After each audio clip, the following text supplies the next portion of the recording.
देखो मेरे प्यारे बच्चों, यह विज्ञान का क्वेश्चन है। बेसिकली इसका विज्ञान का जो एग्जाम होने वाला है 18 मार्च को होने वाला है, ठीक है। लेकिन मेरे पास 6 क्लास का विज्ञान का क्वेश्चन पहले ही आ गया है और आज लगभग 12 तारीख है और ये क्वेश्चन मेरे पास आ चुका है ऑलरेडी। देख सकते हो विज्ञान का क्वेश्चन है और मैं गारंटी देता हूँ 100%, ठीक है। आप क्वेश्चन देख के आपको पता चल जाएगा। 2026 साइंस का है, ठीक है ना। साइंस का SCIENCE शॉर्ट में लिख देता है साइंस, ठीक है। तो ये साइंस का क्वेश्चन 2026 का वार्षिक परीक्षा वार्षिक मूल्यांकन 2026 की प्रश्न पत्र है। क्लास 6 वाले स्टूडेंटों का छठा क्लास के स्टूडेंट जो होता है उसके लिए है। 50 नंबर का एग्जाम होता है। मतलब वो जो होता क्या है कि क्वेश्चन जो जारी कर रहा है एग्जाम अगर आ जाए तो सुबह में जारी करता है। तो सामाजिक विज्ञान के जारी करने में एगो बेसिकली विज्ञान का भी जारी कर दिया है साथ में।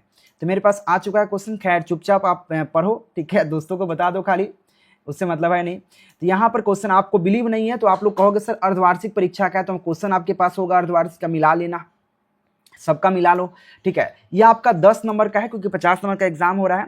तो यहाँ पे बेसिकली दिया गया, इसमें भरना है। विटामिन डी की कमी से डैश होती है।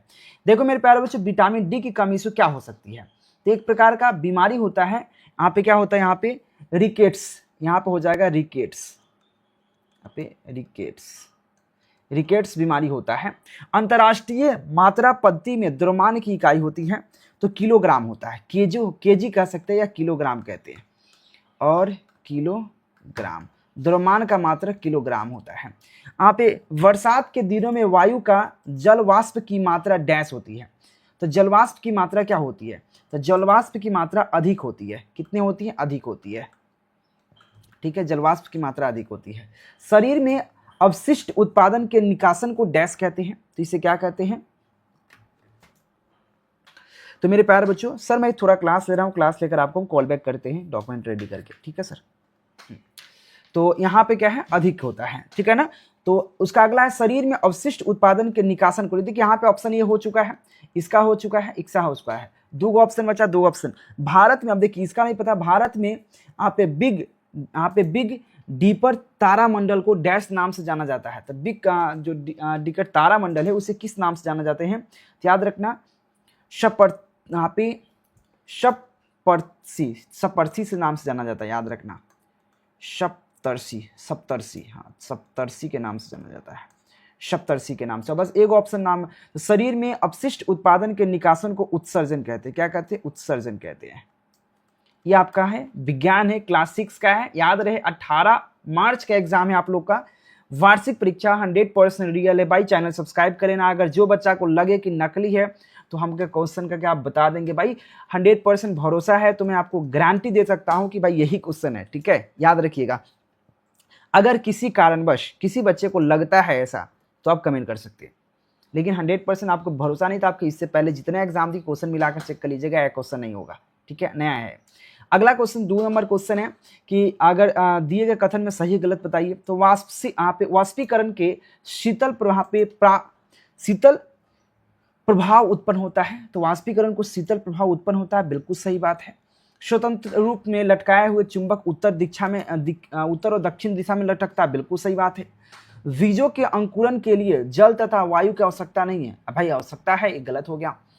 अवशिष्ट के ढेर से लोहे का वस्तुओं को अलग करने की विद्युत चुंबक का उपयोग करते हैं। हाँ, अगर लोहे को वस्तु को अगर अलग करना है तो विद्युत चुंबक की आवश्यकता पड़ेगा। प्रोटीन को ऊर्जा प्रदायी भोजन कहा जाता है? जी नहीं, ये गलत है। तो यहाँ पर 10 नंबर आपका यहाँ पे क्लियर हो गया। 100% नहीं है, आप इसका स्क्रीनशॉट ले लीजिए और यह नोट्स को आप डाउनलोड कर सकते हैं टेलीग्राम ज्वाइन करके, ठीक है।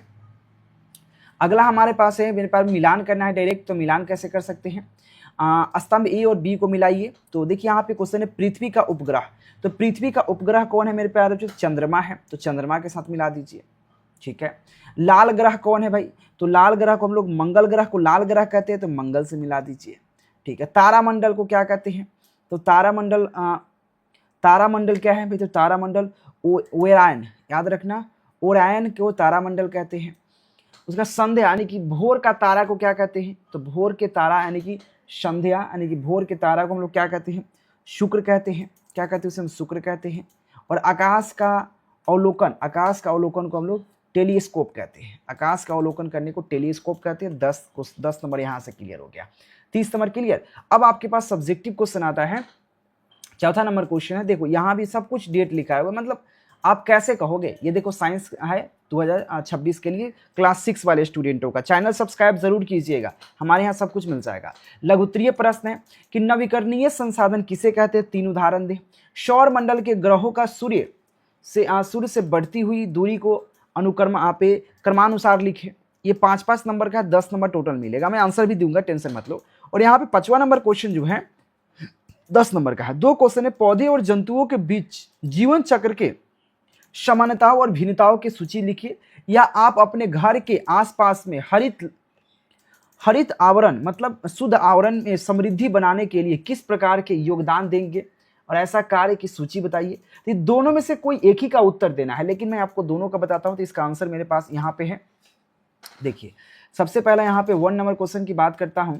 तो 1 नंबर क्वेश्चन, नवीकरणीय संसाधन किसे कहते हो, 3 उदाहरण दे। देखिए नवीकरणीय संसाधन वे संसाधन जो प्राकृतिक प्रक्रिया द्वारा लगातार बेसिकली क्या होता है, निम्नीकृत होते रहते हैं, उसे हम लोग क्या कहते हैं, उसे हम लोग कहते हैं जिनका उपयोग करने पर वे समाप्त नहीं होते हैं। मतलब देखो यहाँ परिभाषा जो लिखा गया आप छाप लीजिए, याद कर लीजिए, जो भी है ये 100% नहीं आएगा, याद रखिएगा। अगर अपने परिभाषा से लिखे, नवीकरणीय ऊर्जा संसाधन वह संसाधन होता है जिसको बार बार उपयोग कर सकते हैं, जैसे सौर ऊर्जा, पवन ऊर्जा और जल, ये कभी खत्म नहीं होने वाला है, बार बार उपयोग कर सकते हैं। अगला है सौर मंडलों के ग्रहों का नाम सूर्य से बढ़ती क्रम लिखना है। सबसे पहले बुध हो जाएगा, शुक्र हो जाएगा, पृथ्वी हो जाएगा, मंगल हो जाएगा, बृहस्पति हो जाएगा, शनि हो जाएगा, अरुण हो जाएगा, वरुण हो जाएगा। ये बढ़ते क्रम में लिखा गया है, ठीक है। दूसरा का क्वेश्चन 5-5-10 नंबर। 5वां नंबर क्वेश्चन में से ये क्वेश्चन और ये क्वेश्चन दोनों में से कोई एक ही लिखिएगा। ऐसे हम दोनों जवाब, जिसको जो मन करे वो लिखना है, कोई एक ही लिखना है एग्जाम में, ठीक है। तो पौधे और जंतुओं के बीच जीवन चक्र के समानता और भिन्नताओं को लिखे। तो पौधे और जंतुओं दोनों जीवन चक्र में जन्म, वृद्धि, प्रजनन और मृत्यु जैसी मूलभूत प्रक्रियाएं होती है, लेकिन उसका पोषण विधि, गतिविधि, गतिशीलता और प्रजनन यहाँ पे रणनीतियों के भिन्न होती है, ठीक है। अगला हमारे पास क्वेश्चन इसी का है, अगर कोई एक जवाब देना है। अपने आसपास के घर को, मतलब अपने आसपास जो घर के आसपास की बात करते हैं, हरित आवरण को समृद्धि बनाने के लिए क्या योगदान करेंगे। चलिए, घर के आसपास को हरित आवरण में समृद्धि बनाने के लिए विभिन्न प्रकार के योगदान दिया जा सकता है, जैसे अधिक से अधिक पेड़ को लगाना, पौधे के नियमित देखभाल करना और सिंचाई करना, पौधे के आसपास खाली जगहों पर यहाँ पे बगानी लगाना, पौधे को लोगों को वृक्षारोपण के महत्व के बारे में जागरूकता करना, प्लास्टिक का उपयोग कम करना और कचरे का उचित निपटाना, मतलब होता है ना, साफ सुथरा करना। तो ये इसके लिए क्या है, अपने आसपास की समृद्धि बनाए रखने के लिए कर सकते हैं। मेरे प्यारे बच्चों, मैं आपको गारंटी देता हूं, अगर ये क्वेश्चन नहीं आता है तो हम पढ़ाने छोड़ देंगे, याद रहे। 18 मार्च को यही क्वेश्चन आने वाला है, 100% मैं गारंटी दे रहा हूं, क्योंकि मेरे पास क्वेश्चन आ चुका है। ऐसे ही क्वेश्चन नहीं आया, आप सामने देख सकते हैं, ठीक है। एक क्वेश्चन आएगा, चैनल सब्सक्राइब करिएगा। ऐसे हम सब सब्जेक्ट का क्लास लेंगे और आपको सब क्लास का क्लास लेंगे। चैनल सब्सक्राइब कर लीजिए। धन्यवाद।